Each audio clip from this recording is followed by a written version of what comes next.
This video shows you how to enter transactions manually from your bank statements.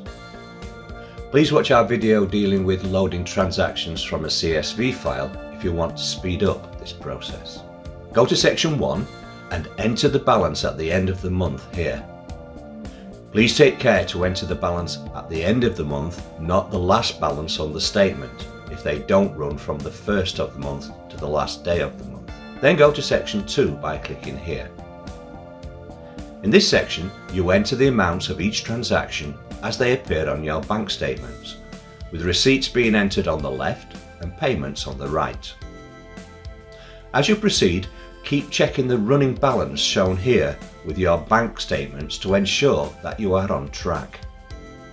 If not, check your entries. You can edit and correct transactions directly.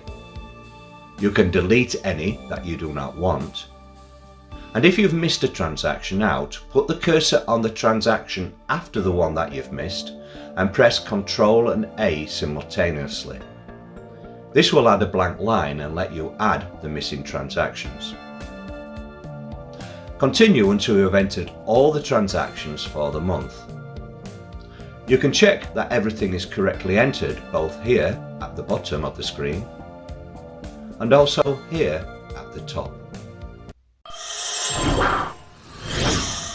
Please watch our video which shows you how to add further information about the transactions that you have entered in section 3 for receipts and section 4 for payments.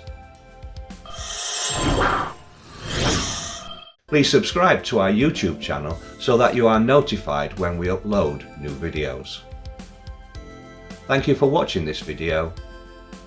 Bye for now.